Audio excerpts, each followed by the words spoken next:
Rosa, walang Villanueva Catering kung wala ka. Ikaw ang puso ng kusinang ito.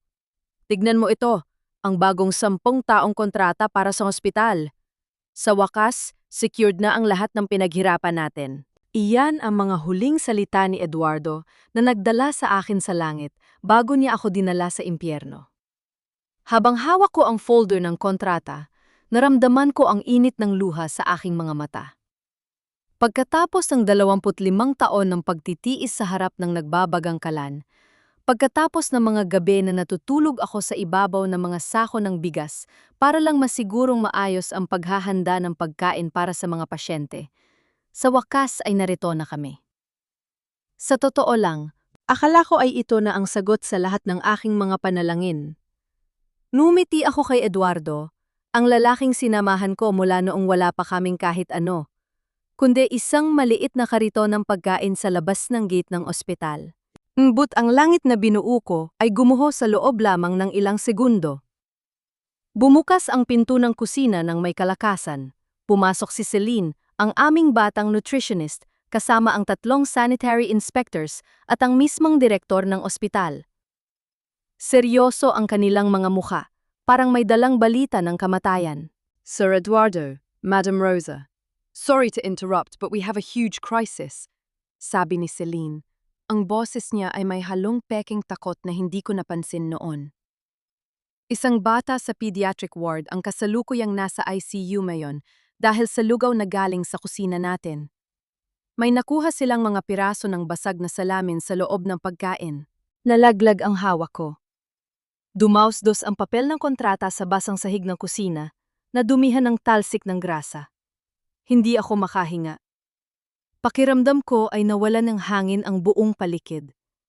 Ang ingay ng mga malalaking exhaust fan sa itaas ay naging isang nakatutulig na ugong sa aking tainga. Gusto kong magsalita, ngunit walang boses na lumabas sa aking tuyong lalamunan. Nanigas ang aking buong katawan habang nanginginig ang aking mga kamay sa matinding gulat.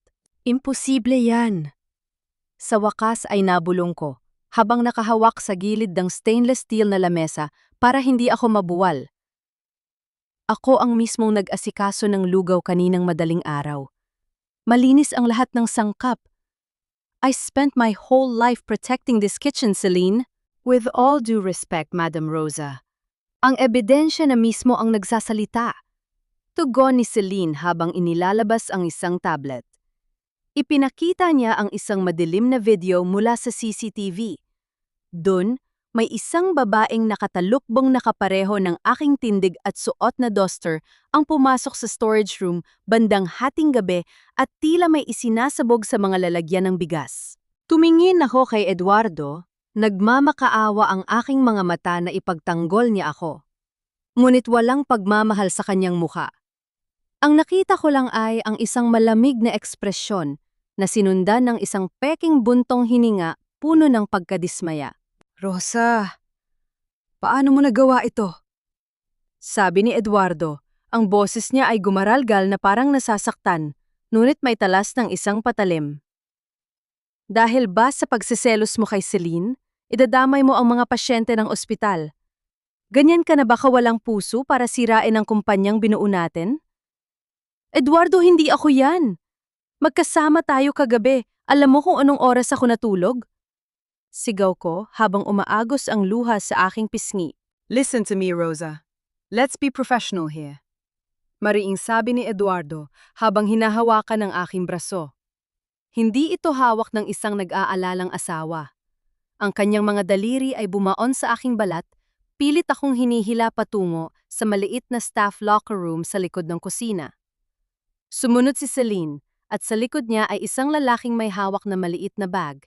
Siya ang barbero sa kanto ng aming barangay. Anong gagawin niyo? Bitawan mo ako, Eduardo. Pilit kong binabawi ang aking braso ngunit mas lalo niyang hinigpitan ng hawak. Pinaluhod ako ni Eduardo sa isang silya sa gitna ng silid. Humarap siya sa aking mukha. Walang bakas ng awa sa kanyang mga mata. Ang ospital ay nagbabantang bawiin ang lahat ng kontrata natin kung hindi kita papanagutin. Ang taong nagdala ng dumis kusinang ito, kailangang linisin ang danggal ng kumpanya. We need to show them accountability. Tumingin si Eduardo kay Celine at tumango. Simulan mo na. Narinig ko ang mahina at nakanginginig na tunog ng umaandar na makina ng gupit. Lumapit ang barbero sa aking likuran habang si Celine ay nakatayo sa tabi. May nakakalokong ngiti sa kanyang mga labi na pilit niyang itinago nang tumingin si Eduardo. Nang dumampi ang malamig na talas ng makina sa aking anit, naramdaman ko ang unti-unting pagbagsak ng aking mahabang buhok. Ang buhok na inalagaan ko sa loob ng maraming taon, ang buhok na madalas haplusin ni Eduardo noong nagsisimula pa lang kami sa hirap. Bakit, Eduardo? Bakit mo ito ginagawa sa akin? Bakit mo nagawang sirain ang babaeng nagbigay sa'yo ng lahat? Bakit? Bakit? Bakit? Ang mga tanong na iyon ay sumisigaw sa loob ng aking isipan, ngunit hindi ko hinayaang marinig nila ang aking pagtangis. Hindi ko ibinigay sa kanila ang kasiyahang makita akong nagmamakaawa. Umupo ako ng tuwid, pinatigas ko ang aking likod, habang ang aking mga balikat ay naninginig sa tahimik na pag-iyak. Nalaglag ang bawat hibla ng aking buhok sa malamig na semento kasabay ng pagdurog ng aking pagkatao. Ayun, mas mukha ka na malinis na yon, Madam Rosa. Bulong ni Celine habang pinapanood ang huling bahagi ng aking buhok na maglaho. Itinapon ni Eduardo ang isang kulay itim na plastic bag sa aking harapan. Nariyan ang ilang lumang damit mo. Umalis ka na rito, Rosa. Huwag mo nang subukang gumawa ng gulo kung ayaw mong madamay ang scholarship ni Marco sa kolehiyo. Isipin mo ang anak natin. Ang banta niya sa aking anak ang huling pako sa aking kabaong. Tumayo ako mula sa silya, nang may nanginginig na mga binti. Hindi ko tinignan ang aking sarili sa salamin. Kinuha ko ang plastic bag at lumabas ako sa likod ng kusina, diretsong sumalubong sa malakas na ulan na tila nakikiramay sa aking hinagpis. Basang-basa ang aking bagong gupit na ulo, ngunit mas malamig ang pakiramdam sa loob ng aking dibdib. Hindi ako umuwi sa aming bahay. Tumakbo ako patungo sa maliit na kapilya sa loob ng compound ng ospital. Dun, sa harap ng altar na walang tao, lumuhod ako sa malamig na sahig. Kinuha ko ang aking gintong singsing sa kasal, ang singsing na binili namin gamit ang kauna-unahang kita ng aming maliit na karito ng chow. Dahan-dahan ko itong inilagay sa ibabaw ng marmol na lamesa ng altar. Diyos ko, kayo na po ang bahala. Bulong ko habang pinapatay ko ang aking cellphone at tinatanggal ang SIM card upang tuluyan ng putulin ang aking ugnayan sa mundong binuo ko. Naglakad ako palabas ng kapilya patungo sa kadiliman ng gabi, patungo sa direksyon ng Marikina, dala ang isang plastic bag ng basang damit at ang isang pusong nangangakong babalik upang bawiin ang lahat. Ang bawat patak ng ulan sa aking anit ay parang mga karayom na tumutusok, hindi lang sa aking balat, kundi direkta sa aking natitirang pagkatao. Sa buong buhay ko, si Eduardo lang ang lalaking hinawakan ng aking buhok ng may pagmamahal. Ngunit na yon, ang ulan na lang ang tanging yumayakap sa aking hubad na ulo habang naglalakad ako sa madilim at malamig na kalsada patungo sa Marikina. Pagkarating ko sa tapat ng maliit na gate ng bahay ng aking kapatid na si Auring, halos hindi ko na maiangat ang aking mga paa. Kumatok ako ng 3 beses sa kahoy na pinto. Nang bumukas ito, ang mukha ni Auring ay napuno ng matinding gulat. Nabitawan niya ang hawak niyang basahan na nahulog sa sahig nang walang tunog. Sus Mariosep! Ate Rosa! Sigaw ni Auring, ang kanyang boses ay nanginginig sa takot at galit habang nakatitig sa aking ulo. Anong nangyari sa'yo? Sino ang may gawa nito? Hindi ako nakapagsalita. Pumasok ako sa loob ng kanyang maliit na sala at naupo sa lumang sopa. Ang aking buong katawan ay nanginginig sa lamig, at ang plastic bag na naglalaman ng aking mga lumang duster ay nanatiling mahigpit na nakakapit sa aking kamay. Lumapit sa akin si Auring. Niyakap ako ng mahigpit habang umiiyak, ngunit nanatiling tuyo ang aking mga mata. Pakiramdam ko ay naubos na ang lahat ng luha ko sa loob ng locker room na yon. Pumunta si Auring sa kusina at bumalik na may dalang planggana ng mainit na tubig at isang malinis na tuwalya. Naupo siya sa aking tabi. Dahan-dahang tinanggal ang basang-basang tela na nakabalot sa aking ulo. Ate! Si Eduardo ba? Ang walang hiyang lalaking yon. Abay bastos! Bulalas ni Auring habang nagsisimulang kunasan ang aking anit ng mainit na tubig. Ang init ng tubig ay tila gumising sa aking natutulog na pandama. Pagkatapos ng lahat ng sakripisyo mo para sa kanya, pagkatapos mong ibigay ang buong buhay mo para sa kumpanyang yan, Sa bawat hagod ng tuwalya sa aking ulo, naramdaman ko ang hapdi ng sugat mula sa mabilis na paggupit ng barbero. Tumingin ako sa maliit at may lamat na salamin na nakasabit sa dingding ng sala ni Oring. Sa unang pagkakataon, nakita ko ang aking sarili. Ibang-iba na ang babaeng nasa salamin. Ang kanyang mukha ay maputla, ang kanyang mga mata ay walang buhay, at ang kanyang ulo ay tuluyan ng kinalbo. Doon ko naramdaman ang biglang pagbagsak ng aking dibdib. Ang aking mga balikat ay nagsimulang manginig sa tahimik na pag-iyak. Walang tunog na lumabas sa aking bibig. Taming ang mabibigat na paghinga at ang patuloy na pag-agos ng luha na humalo sa mainit na tubig sa aking pisngi. Napakasakit. Sa totoo lang, Mas masakit pa ito kaysa sa pisikal na sugat. Ninakawan nila ako ng aking korona bilang isang babae, bilang isang ina, at bilang isang asawa. huwag kang mag-alala, ate. Bulong ni Oring habang pinapatuyo ang aking ulo at inaabutan ako ng malinis na duster. Dito ka muna, walang makakasakit sa'yo rito. Nang makapagpalit ako ng tuyong damit, binuksan ko ang basang plastic bag na ibinato sa akin ni Eduardo. Gusto kong makita kung may natira pa ba sa aking mga personal na gamit. Nang yutang nandoon lang ay ang aking mga lumang duster na may mansa ng toyo at mantika, ang mga damit na isinusuot ko kapag nagluluto ako sa madaling araw. Habang inaayos ko ang aking lumang apron na may bordadong pangalan ko, may naramdaman akong matigas na papel sa loob ng bulsa nito. Inilabas ko ito at dahan-dahang binuksan ang basang papel sa ilalim ng ilaw ng bumbilya. Ito ay isang delivery receipt na hindi ko matandaan ang pinirmahan ko. Ang petsa nito ay 2 linggo bago ang insidente ng pagkalason. Nakasulat doon ang pagbili ng 50 sako ng murang klase ng bigas na may halong dumi, at ang supplier ay nagmula sa Bulacan. Tinitigan ko ang pangalan ng kumpanya. Santos Rice Wholesaler. At sa ibaba nito, may pirma ng taong nag-deliver ng mga sako, Danilo Santos. Santos. Ang apelyido ni Celine. Doon ko naramdaman ang biglang pagbabalik ng init sa aking malamig na dugo. Hindi ito isang simpleng aksidente o kapabayaan sa kusina. Ito ay sabotaheng planado upang tuluyan akong palayasin sa sarili kong kaharian.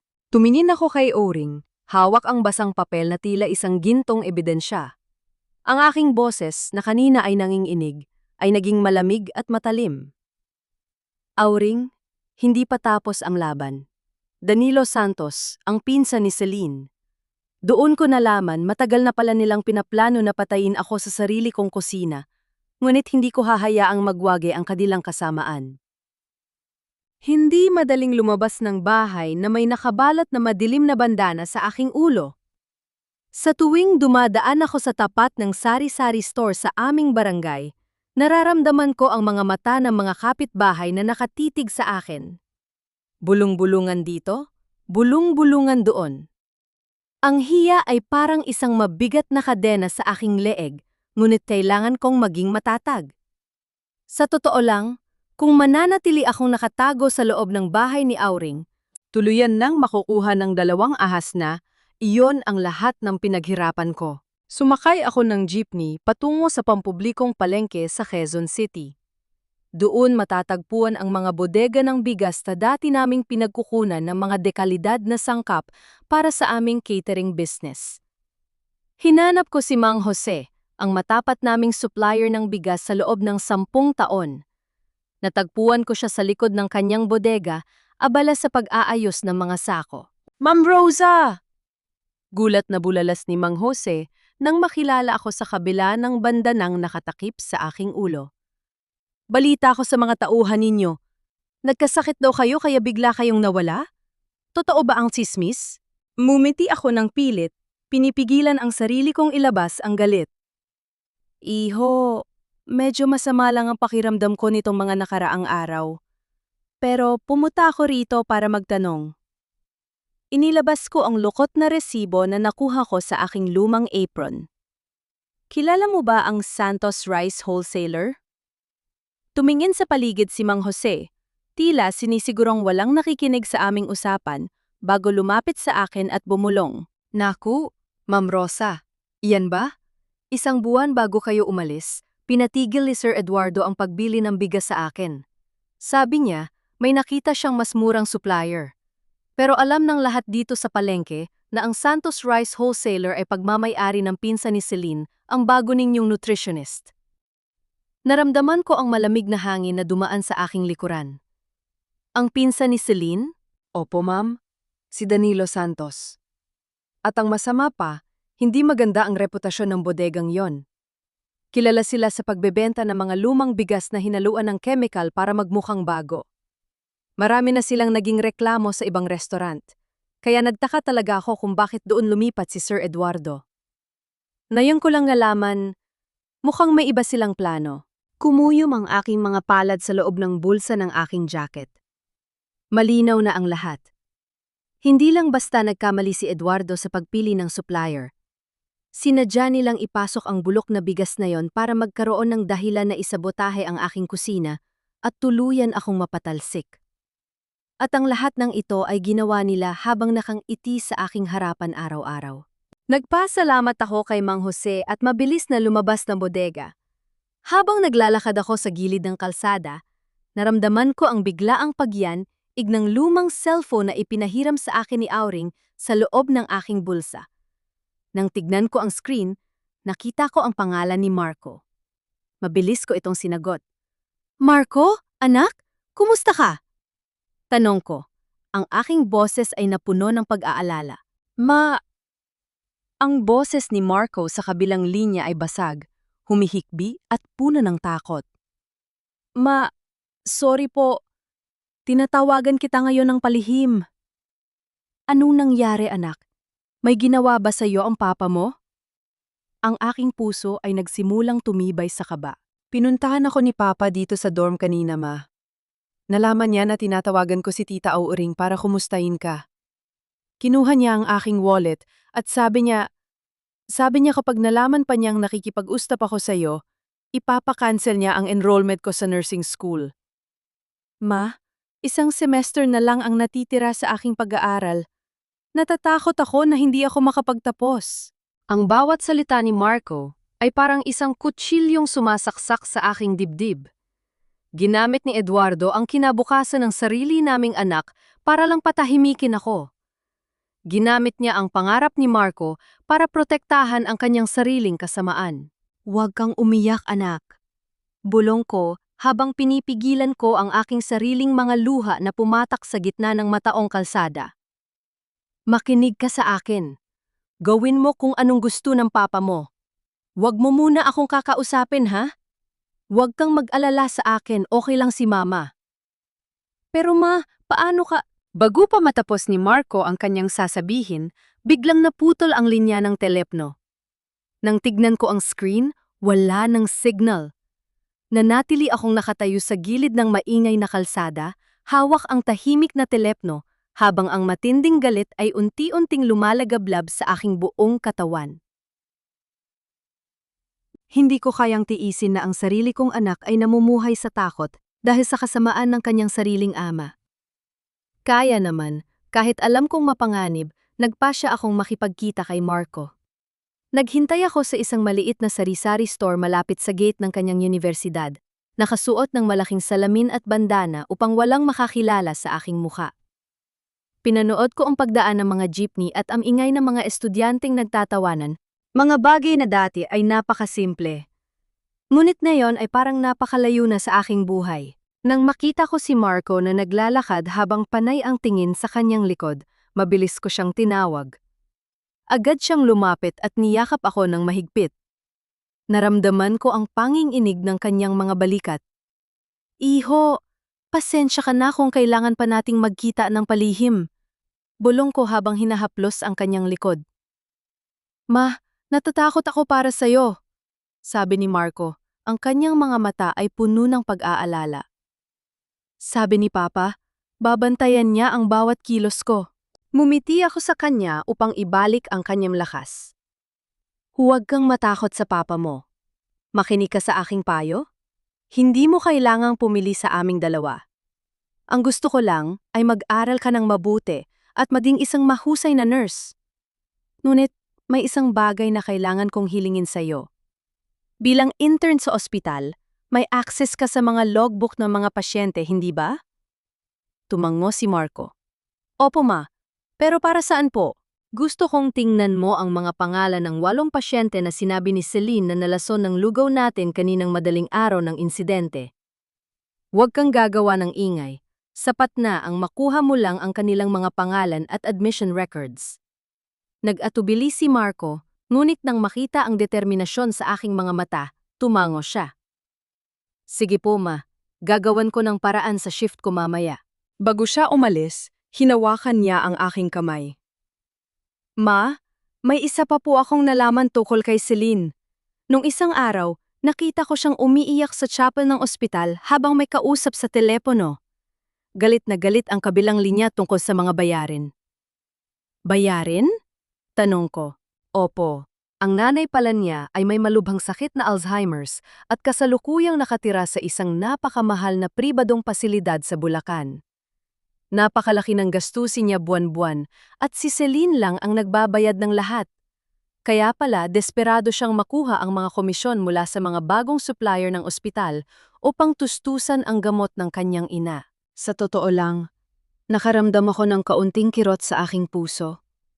Bilang isang ina, naiintindihan ko ang pakiramdam ng isang anak na gagawin ang lahat para sa kanyang magulang.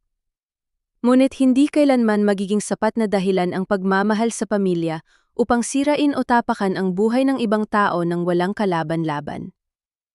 Naghiwalay kami ni Marco matapos ang aming maikling pag-uusap. Bumalik ako sa Marikina at naghintay.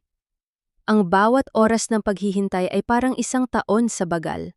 Bandang 8:00 ng gabi, narinig ko ang mahinang pagyanig ng aking telepono sa ibabaw ng lamesa. Isang tawag mula sa isang hindi kilalang numero. Mabilis ko itong sinagot. Ma, si Marco ito. Gamit ko ang telepono ng kaklase ko. Mabilis na sabi niya. Ang kanyang boses ay nanginginig. Ngunit hindi ito dahil sa takot kay Eduardo, kundi dahil sa matinding gulat sa kanyang natuklasan. Anong nalaman mo, Hiho? Tanong ko habang hinahawakan ang aking dibdib.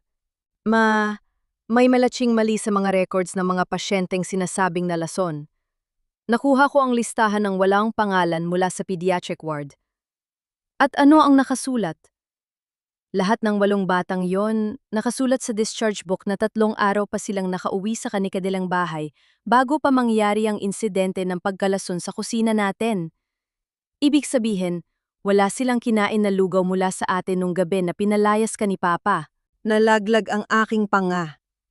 Ang aking utak ay pansamantalang natigil sa pag-iisip habang pinoproseso ang impormasyong iyon. 3 araw bago ang insidente. Ibig sabihin, 3 araw bago ang insidente. Ang mga salitang iyon ni Marco ay paulit-ulit na umugong sa aking isip habang nakatitig ako sa kawalan. Kasama ko si Oring sa aming maliit na lamesa sa kusina. Sa totoo lang, hindi ko alam kung paano nagawa ni Eduardo na sikmurain ang ganitong klaseng kasinungalingan. Walang totoong bata ang nalason. Walang pamilyang umiiyak sa ICU dahil sa lugaw ko. Ang buong kwento ng pagkalason ay isang malaking palabas na isinulat at idinirect ni na Eduardo at Celine gamit ang mga pangalan ng mga pasyenteng matagal nang nakauwi sa kanilang mga tahanan. Ang tanging nilason nila sa gabi na iyon ay ang aking dangal at reputasyon. Napakasama ng utak ng lalaking iyan. Galit na sabi ni Auring habang hinahampas ang lamesa. Ginamit nila ang mga pasyente ng ospital para lang gumawa ng peking issue at mapalayas ka. Ate, kailangang malaman ito ng mga pulis. Hindi ganun kasimpel yun, Auring. Tugon ko habang pinapakalma ang aking sarili. Si Eduardo ang may hawak na mga opisyal na dokumento ng kumpanya at si Celine ang nutritionist ng ospital. Ang salita ko laban sa kanila ay walang silbi kung wala akong matibay na hawak na ebidensya na tatanggapin sa korte. Kinaumagahan, bago pa man sumikat ng husto ang araw, Isang malakas at sunod-sunod na katok sa aming kahoy na pinto ang bumasag sa katahimikan ng umaga. Mabilis na tumayo si Auring upang tingnan kung sino ang nandoon. Pagbalik niya, hawak niya ang isang malaki at makapal na puting sobre. Ang kanyang mukha ay maputla at puno ng pangamba. "Ate, para sa'yo. Galing sa isang law office." Sabi niya, nanginginig ang kanyang boses habang iniaabot sa aking kamay ang sobre. Dahan-dahan ko itong binuksan. Sa loob ay may ilang pahina ng legal na dokumento. Ito ay isang demand letter at isang deed of quitclaim and waiver mula sa abogado ni Eduardo. Habang binabasa ko ang bawat linya, naramdaman ko ang malamig na talas ng kanilang pananakot. Nakasaad doon na binibigyan ako ng 3 araw upang pirmahan ang paglilipat ng lahat ng aking shares at karapatan sa Villanueva Catering Services kay Eduardo nang walang anumang kapalit na halaga. At kapag hindi ko ito pinirmahan, formal silang magsasampa ng kasong industrial sabotage at attempted homicide laban sa aking pagkatao dahil sa naganap na pagkalason sa ospital. Isang kaso na walang piyansa at garantisadong magpapanatili sa akin sa likod ng mga rehas habang nagpapatuloy ang paglilitis. May maliit na sulat kamay sa dulo ng pahina, isang pamilyar na sulat kamay na galing mismo kay Eduardo. "Rosa, let's be professional. Pirmahan mo na ito. Huwag mo nang hintayin na makulong ka at tuluyang masira ang buhay ng ating anak." "Sus Mariosep! Napakademonyo ng lalaking yan!" Sigaw ni Auring nang mabasa ang nakasulat. "Pinadbantaan ka na nga. Gagamitin pa si Marco para pilitin ka." "Ate, huwag kang pipirma. Ipakulong natin sila." Hinawakan ko ang papel ng mahigpit. Ngunit sa pagkakataong ito, walang luha na pumatak mula sa aking mga mata. Ang takot na dati initpapanginig sa akin ay tuluyan ang napalitan ng isang malamig at matalim na determinasyon. Sa totoo lang, akala ko ay may kaunting takot pa ako sa aking puso para sa aking hinaharap. Ngunit nang makita ko ang kanilang huling pananakot, napagtanto ko na wala na silang tunay na kapangyarihan sa akin. Ang tanging hawak lang nila ay isang malaking kasinungalingan. Tumingin ako kay Auring at sa unang pagkakataon matapos ang mahabang panahon, bahagya akong numiti. Isang ngiti na hindi nanggaling sa kagalakan, kundi sa isang matinding pagpapasya. "May 3 araw ako upang patunayan ang aking inosente." Sabi ko, ang aking boses ay buo at walang pang-inginig. 3 araw bago sumapit ang deadline ng pagsasampa nila ng kaso. At 3 araw bago ang muling pag-uusap para sa bagong 10 taong kontrata ng ospital. Kung gusto ni Eduardo ng digmaan, ibibigay ko sa kanya ang isang laban na hindi niya malilimutan.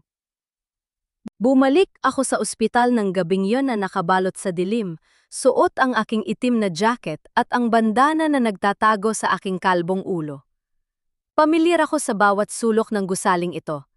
Sa loob ng higit 1 dekada, kabisado ko ang bawat pasikot-sikot mula sa main lobby hanggang sa mga sikretong daanan ng mga janitor at staff na hindi dumadaan sa mga pangunahing kamera ng ospital.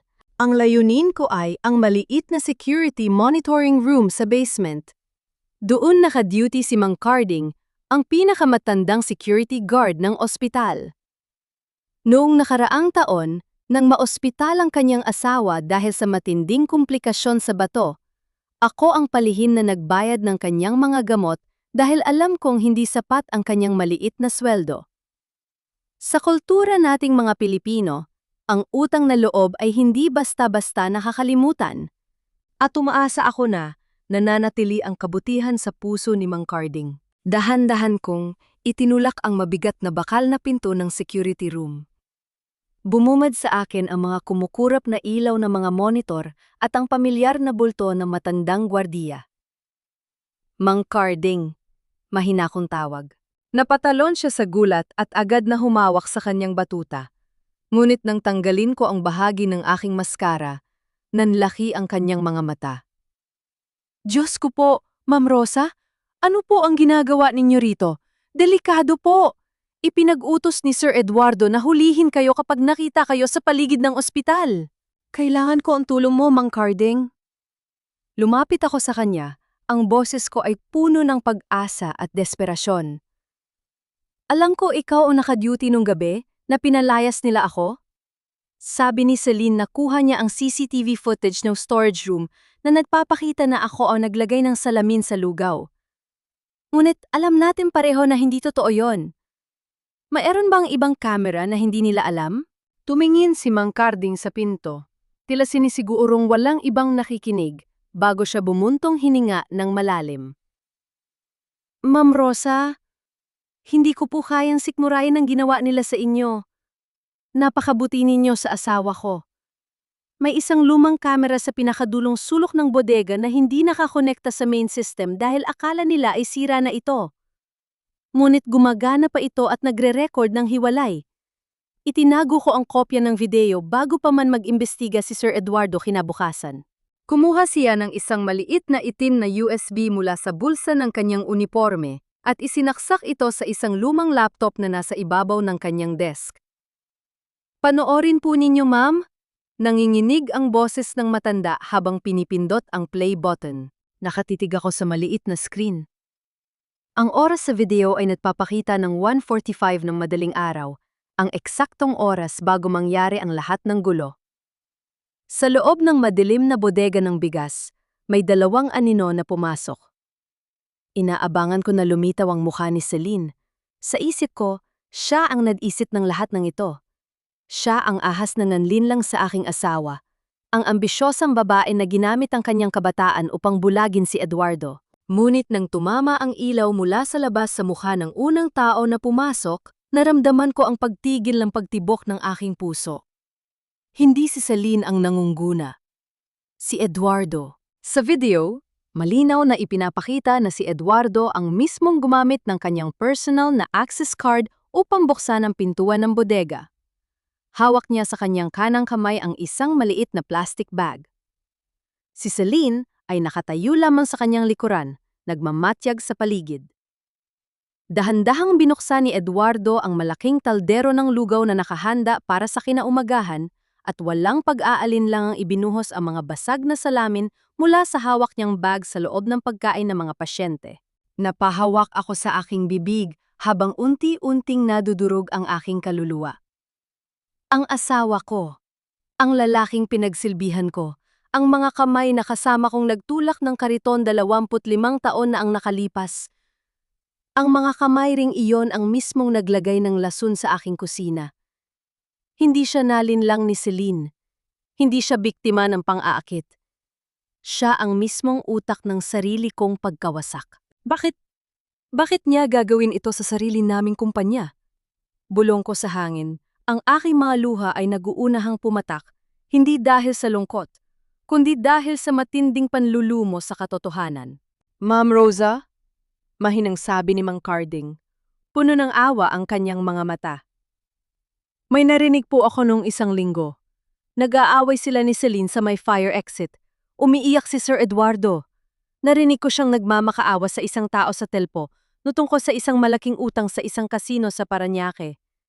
Isinangla pala ni Sir Eduardo ang lahat ng kagamitan sa komisari natin, pati na ang titulo ng bahay ninyo nang hindi ninyo alam para mabayaran ang kanyang pagkatalo sa sugal. Para akong binuhusan ng yelong tubig mula ulo hanggang paa. Kasino, sugal. Kaya po, naghanap sila ng paraan para mapalayas kayo. Patuloy ni Mang Carding. Dahil kayo ang humahawak ng lahat ng pera at check ng kumpanya, hindi siya makakuha ng malaking halaga nang hindi ninyo mapapansin. Ginamit nila ang insidente ng lugaw para sirain kayo, at ginamit ni Sir Eduardo si Celine upang ipasok ang pinsan nito bilang bagong supplier ng bigas, kung saan doon nila kinukuha ang malaking porsyento upang pambayad sa kasino. Ginamit din nila ang peking krisis upang kumbinsihin ang ospital na itaas ang budget ng pagkain. Kasabot po silang dalawa, ma'am. Lahat ng mga piraso ng puzzle ay tuluyan ng nabuo sa aking isipan. Ang utang ni Celine para sa kanyang inang may sakit, at ang utang ni Eduardo sa kasino. Dalawang taong sakim na ipinagpalit ang aking danggal, ang buhay ng mga pasyente, at ang kinabukasan ng aking anak, para iligtas ang kanilang mga sarili mula sa sarili nilang mga kasalanan. Ang lalaking umiyak sa harap ko at nagbanta sa buhay ko ay hindi isang asawang nagtaksil dahil sa pag-ibig sa ibang babae. Siya ay isang duwag at lulong sa sugal na isinangla ang kanyang asawa sa demonyo.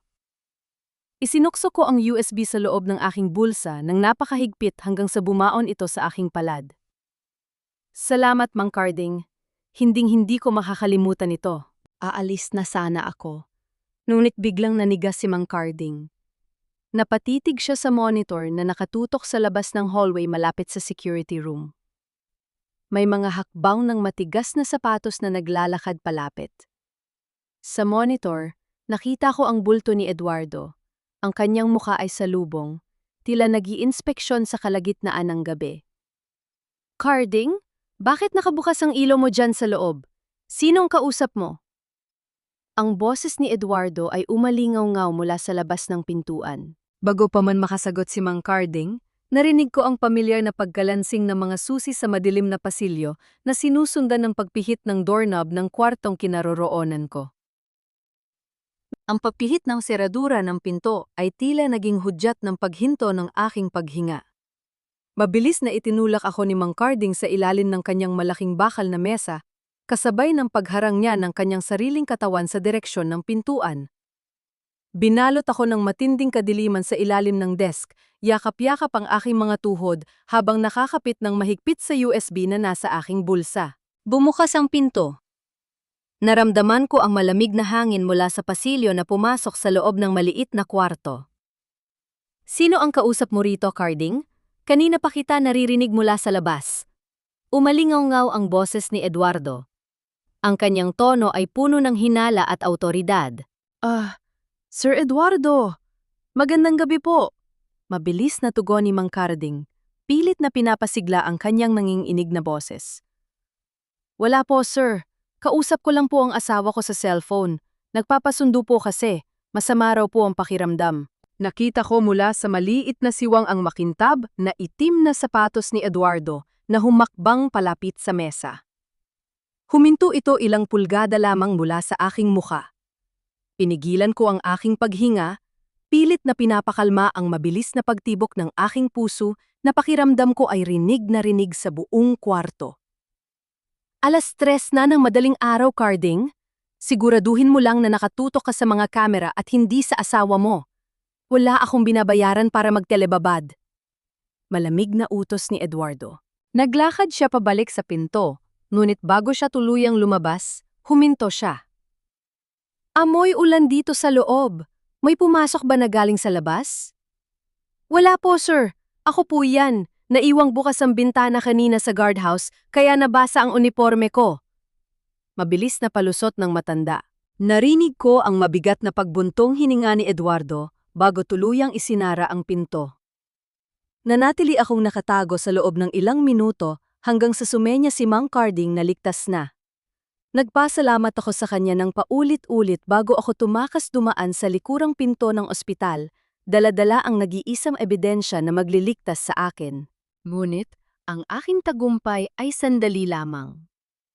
Sa totoo lang, nakalimutan kong ang mga ahas ay mas lalong nagiging mabagsik kapag nararamdaman nilang may nagtatangkang tapakan sila. Kinaumagahan sa Marikina, habang nag-aayos kami ni Auring ng mga papeles upang pumunta sa istasyon ng pulis, biglang nagring ang aking telepono. Ang pangalan ni Marco ang lumabas sa screen. Sinagot ko ito ng may ngiti, umaasang ibabalita niyang ayos lang siya sa kanyang duty. Ngunit hindi boses ng isang masayang anak ang sumalubong sa akin. Ito ay ang boses ng isang batang humihikbi sa matinding takot. Ma, tulungan mo ako, ma. Nandito ako sa security office ng ospital. May mga pulis na dumating. Umiiyak na sabi ni Marco, ang kanyang boses ay nababasag sa bawat salita.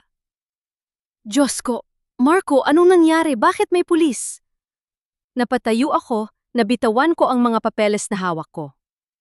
Dumaloy ang malamig na kaba sa aking mga ugat. Hindi ko alam, ma. Pagkatapos ng shift ko, biglang nag-random inspection sa mga locker ng mga interns. Si Celine ang kasama ng head nurse. Nambuksan nila ang bag ko. May nakuha silang 2 vial ng fentanyl at ilang pakete ng malalakas na painkillers. Ma, hindi sa akin yun. Hindi ako nagnanakaw ng gamot ng ospital. Parang piniga ang aking puso. Fentanyl. Isang napakalakas ng mga opioid ng ganitong panahon. Iyon ang isang napakalakas at nakakaadik na gamot na mahigpit na ipinagbabawal ilabas sa pharmacy ng walang reseta. Ang pagkahuli ng isang nursing student na may hawak nito ay hindi lamang magraresulta sa pagtanggal sa eskwelahan.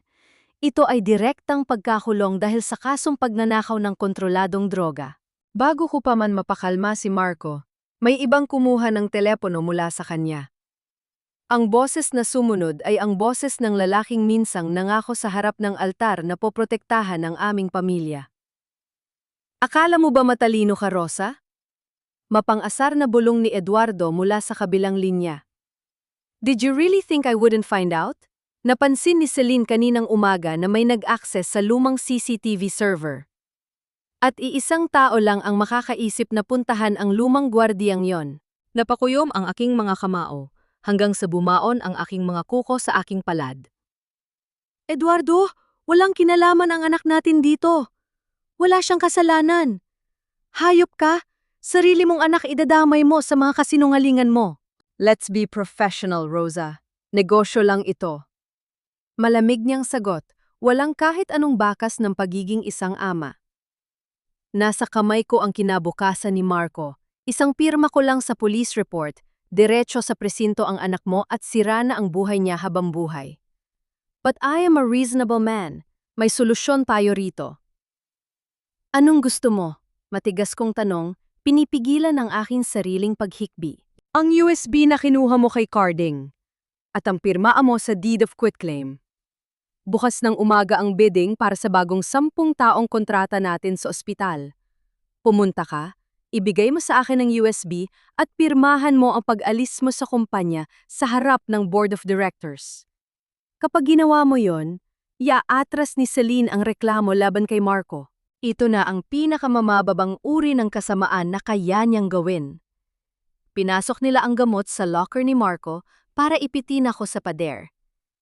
Alam ni Eduardo na bilang isang ina, ibibigay ko ang buong buhay ko, ang lahat ng aking pinaghirapan at ang aking danggal para lamang iligtas ang aking anak mula sa pagkasira. Sa isip ni Eduardo, nanalo na siya. Sa isip ni Celine, tuluyan na akong natalo. Tumingin ako kay Auring na nakatayo sa aking harapan. Ang kanyang mga mata ay nanlilisik sa galit dahil narinig niya ang lahat mula sa loudspeaker ng telepono. Gusto kong sumigaw.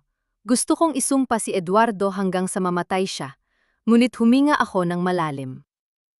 Ang mga luha sa aking mga mata ay unti-unting natuyo, napalitan ng isang malamig at nagbabagang yelo.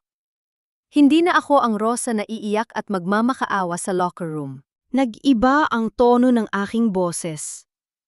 Nawala ang panginginig. Nawala ang takot. Eduardo, sabi ko nang may malamig na katiyakan. Huwag na huwag mong sasaktan ang anak ko. Then do what is right, Rosa. Hihintayin kita bukas. Tumahimik ako ng ilang segundo.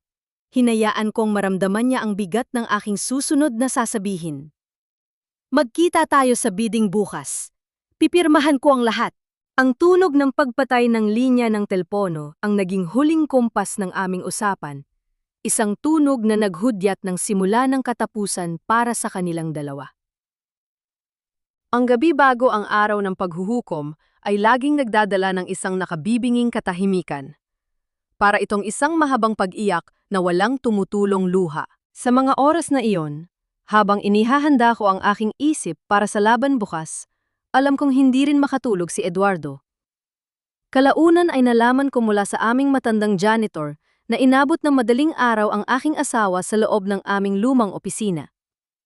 Madilim ang buong kwarto at ang tanging liwanag ay nagmumula sa maliit na lampara sa kanyang mesa. Mag-isa siyang nakaupo, hawak ang isang baso ng matapang na alak at nakatitig sa isang kupas na litrato na nakapatong sa salamin ng kanyang desk. Litrato namin yon noong nagsisimula pa lamang kami, 25 taon na ang nakalilipas. Sa larawan, nakasuot ako ng lumang apron, habang siya naman ay may hawak na sandok, parehong nakangiti sa harap ng aming unang maliit na karito ng lugaw sa labas ng ospital. Naluha ba siya ng gabing yun? Oo, dahil sa kabila ng kanyang pagiging halimaw, minsan siyang naging tao. Minsan siyang naging isang asawang nang akong hindi ako iiwan. Alam ni Eduardo sa kaibuturan ng kanyang kaluluwa na pinatay niya. Ang kaisa-isang taong nagmahal sa kanya nang walang kapalit. Ngunit ang bigat ng kanyang kasalanan ay mas malaki kaysa sa kanyang konsensya. Ang takot na malaman ng buong mundo na isinangla niya ang aming kumpanya para sa sugal sa kasino ay unti-unting sumakal sa kanyang budi. Pumatak ang kanyang luha sa salamin ng litrato. Ngunit sa halip na magsisi, ininom niya ang natitirang alak sa kanyang baso. Itinawag niya ang frame ng aming larawan hanggang sa humalik ang aming mga nakangiting mukha sa malamig na kahoy ng mesa. Ibinaba niya ang baso ng mariin at pinunasan ang kanyang mga mata. Pinili niya ang kanyang kasakiman dahil alam niyang wala na siyang ibang daan pabalik. Sa kabilang banda ng syudad, malayo sa Marang, yang opisina ni Eduardo, nakaluhod ako sa loob ng isang maliit at tahimik na simbahan sa Marikina. Tanging ang mga kandila sa altar ang nagbibigay ng init sa malamig na hangin ng gabi. Nakapikit ang aking mga mata, habang ang aking mga kamay ay mahigpit na nakakapit sa kahoy na upuan. Diyos ko po! Bulong ko sa hangin, ang boses ko ay basag, ngunit buo ang pananalig. Hindi po ako humihingi ng paghihiganti. Humihingi lamang po ako ng katarungan para sa aking anak at para sa danggal na ipinagkait nila sa akin. Bahala na po kayo sa kanila. Ngunit bigyan niyo po ako ng tapang na harapin ang araw ng bukas. Dahan-dahan kong inangat ang aking mga nanginginig na kamay patungo sa aking ulo. Mahigpit ang buhol ng asul na bandana na naging pananggalang ko sa mapanghusgang tingin ng mundo. Dahan-dahan, kinalag ko ito at hinayaan itong mahulog sa aking mga hita. Malamig ang hangin na dumampi sa aking anit. Ngunit nang haplusin ko ito, may naramdaman akong pagbabago. Hindi na ito kasing kinis ng araw na pilit nilang inagaw ang aking buhok sa loob ng locker room. May mga maliliit at matitigas na hibla ng buhok na nagsisimula ng tumubo. Tila ba mga maliliit na binhi na pilit sumisibol pagkatapos ng isang matinding bagyo. Napanghiti ako habang tumutulo ang maiinit na luha sa aking pisngi. Hindi nila ako tuluyang napatay. Buhay pa ako. At tulad ng aking buhok, babangon ako mula sa pinakaugat ng aking pagkatao. Ako si Rosario Villanueva at walang sinuman ang makapagpapatahimik sa akin. Nang lumabas ako ng simbahan, nakatayo si Auring sa ilalim ng post ng ilaw sa kanto. Nakabalot siya sa kanyang manipis na jacket. Hawak ang isang maliit na lumang kahon ng biskuit.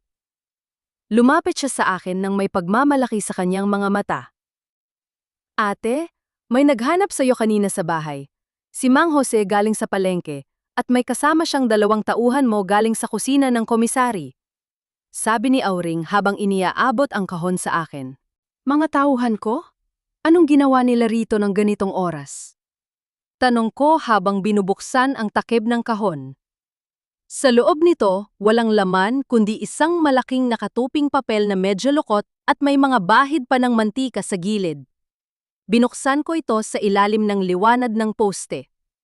Ito ay isang sulat na ginawa ng mga empleyado ng Villanueva Catering, mga kusinero, dishwasher, delivery boys at mga assistant na kasama kong nagtiis sa init ng kusina sa loob ng maraming taon. Sa ibaba ng maikling mensahe, ay naroon ang 12-12 ng mga pirma, thumb marks at pangalan. Sabi nila. Patuloy ni Auring. Ang boses niya ay nanginginig sa tuwa at emosyon. Nalaman na ng buong kusina na tatanggalin ka na ng tuluyan ni Eduardo at papalitan ni Celine ang buong sistema. Ate, nagkaisa sila. Walang magluluto ni isang butil ng bigas bukas kung hindi ikaw ang babalik na boss nila. Handa mag-strike ang buong komisari para sa iyo. Utang na loob nila sa iyo ang kanilang mga trabaho at hindi nila hahayaang mapunta yon sa mga ahas. Tinitigan ko ang bawat pangalan na nakasulat sa papel. Ang mga hindi pantay-pantay at nanginginig na sulat kamay ng mga manggagawang iyon ay nagmistulang aking sandata. Ginamit ni Eduardo ang pera at pananakot, ngunit nakalimutan niyang sa kulturang Pilipino, ang pusong pinaglingkuran mo ng tapat ay hindi kailanman mabibili ng kahit magkanong halaga. Itiniklop ko ang papel at inilagay ito ng maingat sa aking dibdib, malapit sa aking puso. Handa na ako. Malamig ang hangin na nagmumula sa malalaking aircon ng boardroom ng ospital. Nuit hindi nito kayang palamigin ang nagbabagang ambisyon na umaapaw sa buong silid. Nakatayo ako sa labas ng makapal na pintong gawa sa mahogany. Nakikinig sa boses ni Eduardo na umaalingaw-ngaw sa pamamagitan ng mikropono. Members of the board, Dr. Salazar, gusto ko po magpasalamat sa inyong patuloy na pagtitiwala sa Villanueva Catering. Panimula ni Eduardo, ang boses niya ay kasing dulas ng mantikang ginagamit namin sa pagprito. Alam ko pong naging mahirap ang mga nakaraang linggo. Ang insidente ng pagkalason ay isang malaking dagok sa ating operasyon. Ngunit as your managing director, I took swift and decisive action. Inalis ko ang ugat ng kapabayaan sa ating kusina. Naramdaman ko ang paghigpit ng aking panga nang marinig ko ang mga salitang yon. Ako ang tinatawag niyang ugat ng kapabayaan. Nagsalita si Celine. Ang kanyang boses ay malambing at puno ng pilit na profesionalismo. That is correct, Sir Eduardo. At bilang bagong Head of Operations and Nutrition, sinisiguro ko po na ang ating bagong system ay 100% safe. Gumamit po tayo ng mas mahal at mas dekalidad na supplier ng bigas upang masigurong hindi na mauulit ang trahedya. Kaya nga po humihingi kami ng 20% increase sa ating budget para sa susunod na 10 taong kontrata. Isang malaking kasinungalingan na binalot sa magandang presentasyon. Pinipiga nila ang pondo ng ospital para bayarang ang mga utang ni Eduardo sa sugal at ang mga gastusin ni Celine para sa kanyang ina, habang ginagamit ang aking pangalan bilang basurahan ng kanilang mga kasalanan. Very well, Eduardo. Sagot ni Dr. Salazar, ang direktor ng ospital. Ang mahalaga ay naayos na ninyo ang gusot. Nakita ko ang deed of quitclaim. Pumayag na ba ang asawa mo na bitawan ang pamamahala niya ng tuluyan? Narinig ko ang pagtihim ni Eduardo. Opo, Dr. Salazar. She is dealing with severe mental health issues right now. Kailangan niya ng pahinga at bukas sa kanyang puso na ibigay sa akin ang buong responsibilidad. Sa katunayan, padating na siya upang formal na ibigay ang mga dokumento. So, if we can proceed with the signing of the new contract? Yun na ang hudyat ko. Huminga ako ng malalim. Tiningnan ko ang aking refleksyon sa malinaw na salamin ng pasilyo. Wala na ang babaeng umiiyak sa ilalim ng ulan. Wala na ang asawang nagmamakaawa sa locker room. Suot ko ang isang formal na itim na kasuotan na nagbibigay diin sa aking tindig. At sa aking ulo, nakabalot ang isang tela na kulay asul na maharlika. Isang eleganteng turban na hindi nagtatago ng aking kalagayan, kundi nagsisilbing korona ng aking bagong pagkatao. Dahan-dahan kong itinulak ang mabigat na pintuan ng boardroom. Walang tunog ang pagbukas ng pinto, ngunit ang aking presensya ay tila isang malakas na hangin na pumasok sa loob ng silid. Lahat ng mga miyembro ng board ay lumingon sa aking direksyon. Natigil si Dr. Salazar sa pagkuha ng kanyang gintong panulat. Ngunit ang pinakamasarap na tanawin ay ang mukha ni na Eduardo at Celine. Ang ngiti ni Celine ay unti-unting nabura, tila natunaw na parang yelo sa ibabaw ng mainit na kalan. Si Eduardo naman ay namutla. Ang kanyang mga mata ay nanlaki habang nakatitig sa akin, lalo na sa aking asul na turban na buong pagmamalaking nakapatong sa aking ulo. Good morning, Dr. Salazar, members of the board. Bati ko ng may malamig at buong boses, ang bawat salita ay may dalang bigat ng isang taong hindi na kayang takutin. Sana ay hindi ako huli sa ating pagpupulong, nagkatinginan ang mga doktor. Madam Rosa, tumayo si Dr. Salazar, may halong paggalang at pagkalito sa kanyang mukha. Akala namin ay may sakit ka? Sabi ni Eduardo. Sa totoo lang, Dr. Salazar. Pinurko ko ang kanyang sasabihin habang naglalakad ako palapit sa mahabang mesa na gawa sa salamin at kahoy. Ang bawat hakbang ng aking sapatos ay umalingaw-ngaw sa tahimik na silid. Ang tanging sakit na naranasan ko ay ang mabulag sa mga taong pinagkatiwalaan ko. Ngunit ngayon, malinaw na ang aking paningin. Mabilis na lumapit si Eduardo sa akin. Sinubukan niyang hawakan ang aking braso. Ang kanyang mga daliri ay mariing nakadiin sa aking balat. Parehong hawak nung araw nakaladkarin niya ako sa locker room. Ngunit hindi na ako ang dating Rosa. Buong lakas kong iwinaksi ang kanyang kamay, isang mabilis at matalim na pag-uro na nagpalaki lalo sa kanyang mga mata. Rosa, anong ginagawa mo rito? Pabulong niyang banta. Ang kanyang mga ngipin ay nakatikom habang pinipilit na ngumiti sa harap ng board. Dala mo ba ang pinirmahang quitclaim? Huwag mong kalimutan ang pinag-usapan natin sa telepono kagabi. Ang anak mo. Isang maling galaw mo lang, alam mo kung anong mangyayari sa kanya? Tinitigan ko siya sa mata. Dati-rati, ang pagbabantang ito ay magpapabagsak sa aking mga tuhod. Ngunit ngayon, nakikita ko na kung gaano siya kaliit. Isang lalaking nakabaon sa utang, gumagamit ng anak para magmukhang malakas. Dala ko ang dokumento, Eduardo. Malamig kong sagot. Humarap ako kay Dr. Salazar at inilapag ang makapal na brown envelope sa ibabaw ng mesa. The quitclaim! Nakahinga ng maluwag si Eduardo, bumalik ang kanyang mapagmataas na tindig. Binalingan niya ang mga opisyal ng ospital. As I was saying, everything is settled. Rosa is just here to officially surrender her shares to me. Huwag kang magmadali, Eduardo. Kalmado kong sabi, hindi inaalis ang aking mga mata sa kanya. Binuksan ko ang envelope at inilabas ang mga papel. Ngunit hindi ito ang deed of quitclaim. Inilatag ko sa ibabaw ng makintab na mesa ang mga papeles ng pasyente na nakuha ni Marco, ang resibo ng mga bulok na bigas mula sa pinsan ni Celine, at ang petisyon na may mga pirma ng buong staff ng aming komisari. Kumunot ang no ni Dr. Salazar habang inaabot ang mga papeles. Ano ang mga ito, Rosa? Discharge papers ng mga pasyente? Nagsalita si Celine, nanginginig na ang kanyang boses, ngunit pilit pa ring nagmamaldita. Madam Rosa, with all due respect, wag na po kayong gumawa ng eksena rito. Pinag-uusapan po natin ang kontrata ng ospital, hindi ang mga persona na drama ninyo. Hinarap ko si Celine, ang aking mga mata ay tumalim.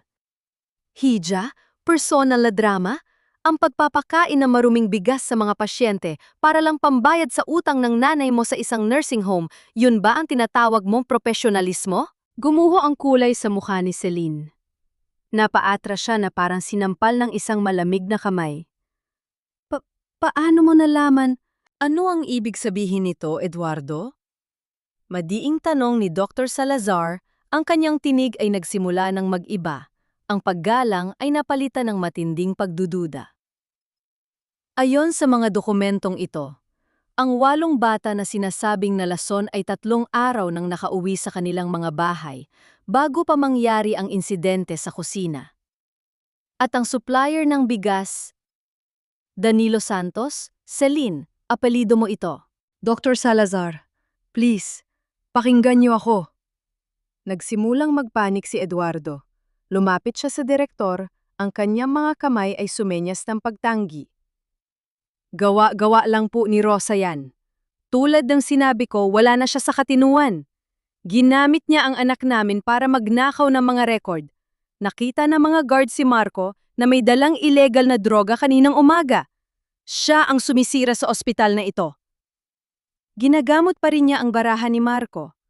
Ang kahuli-hulihang alas ng isang taong desperado. Dahan-dahan kong ipinasok ang aking kamay sa bulsa ng aking kasuotan. Naramdaman ko ang malamig na bahal ng maliit na itim na USB, kinuha ko ito at maring inilapag sa gitna ng mesa, eksakto sa ibabaw ng bagong kontrata na nakatakda na sanang pirmahan. Bumaling ako sa lahat ng mga taong naroroon sa silid, ang aking boses ay pumuno sa bawat sulok ng boardroom.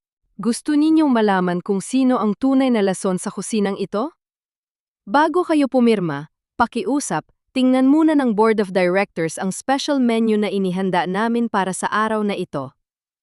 Ang makina ng projector sa gitna ng mesa ay nagsimulang umugong, pilit binabasag ang nakabibing katahimikan ng silid habang inaantay ang paglalahad ng buong katotohanan.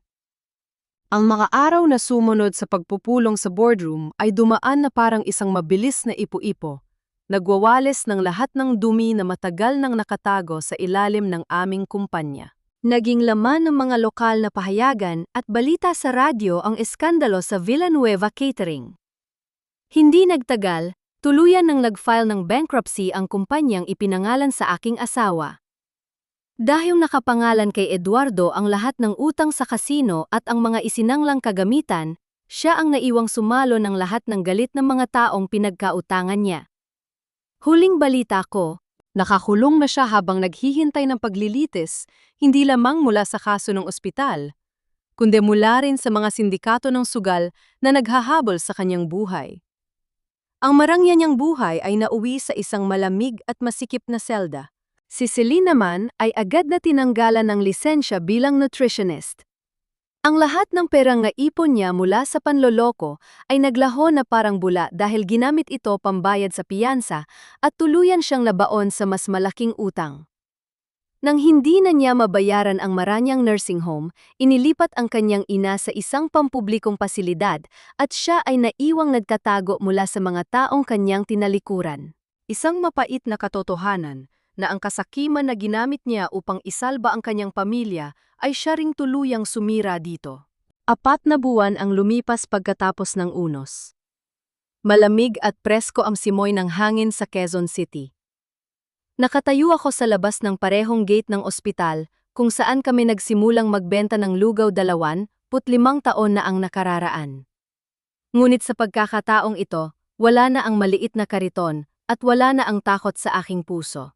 Sa halip, isang malaki at malinis na tent ang nakatayo, may nakasabit na malaking banner na nagsasabing, "Lugaw ng Pag-asa, libreng almusal para sa mga bantay ng pasyente." Kasama ko si O-Ring, si Marco na nakasuot na ng kanyang puting nursing uniform at ang mga dati kong kusinero na piniling sumama sa akin upang itayo ang isang bagong commissary.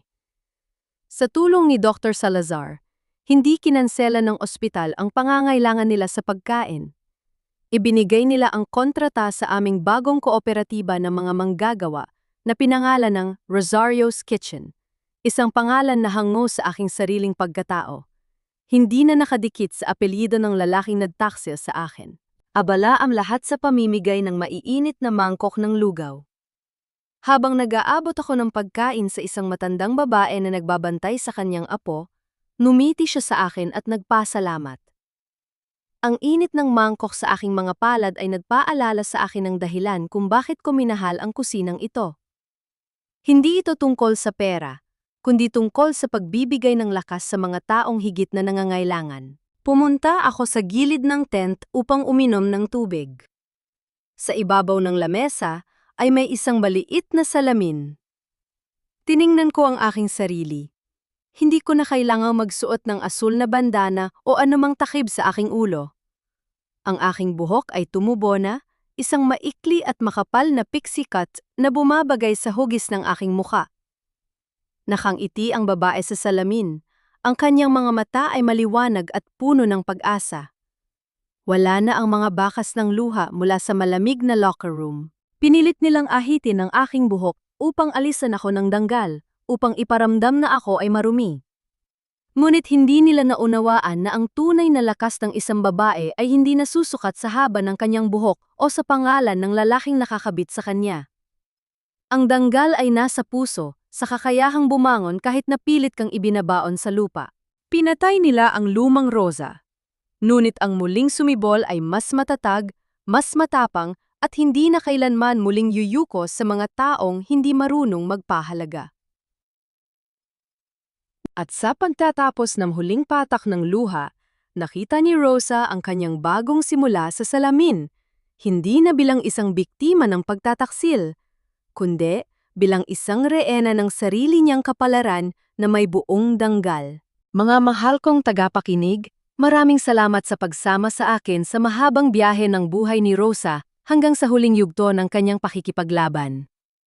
Sa totoo lang, habang isinusulat ko ang kwentong ito, labis na kumurot ang puso ko sa tagpong pilit na ginugupitan si Rosa ng kanyang buhok, habang pinalalayas siya sa sarili niyang kusina ng taong pinag-alayan niya ng kanyang kabataan. Marahil ay may ilan sa atin na nakaranas din ng ganoong klaseng kawalang katarungan mula sa mga taong pinagkatiwalaan natin ng buong buhay natin. Ang kwentong ito ay hango sa totoong buhay ng marami nating kababayan na dumaan sa matinding unos ng pamilya, ngunit piniling bumangon ng may danggal. Kung kayo ang nasa kalagayan ni Rosa, magagawa niyo rin bang magpatawad sa huli? O sapat na ang makitang nakuha nila ang kanilang nararapat na parusa mula sa batas ng tao at ng Diyos? Nasaan po kayo ngayon habang nakikinig sa kwentong ito? Kayo ba ay nagluluto para sa inyong pamilya? O marahil ay isang OFW na nagtatrabaho sa malayo para sa kinabukasan ng inyong mga anak? Ibahagi ninyo ang inyong kwento at saloobin sa comment section sa ibaba, dahil dito sa ating pamilya, Bawat tinig ay mahalaga at pinakikinggan.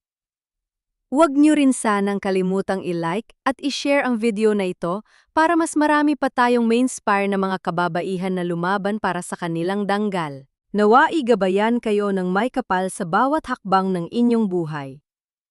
Manatili tayong matatag, mapagkumbaba, ngunit may prinsipyo. Pamagat ng kwento, ang korona sa kusina ng pag-asa. Ang kwentong ito ay isinulat batay sa kwento ng isang tagapakinig si Aling Maria, 52 taong gulang, na kasalukuyang naninirahan sa Quezon City, na ipinadala sa ating programa upang ihatid ang mensahe na ang tunay na halaga ng isang babae ay hindi nakadepende sa pagmamahal ng iba, kundi sa pagpapahalaga niya sa sarili niyang danggal sa harap ng pagsubok. Paunawa. Ang lahat ng mga karakter at sitwasyon sa kwentong ito ay muling isinulat bilang katang-isip at walang layuning pumuna o umatake sa sinuman. Ang kwento ay nilikha para sa libangan at upang maghatid ng positibong mensahe sa ating komunidad.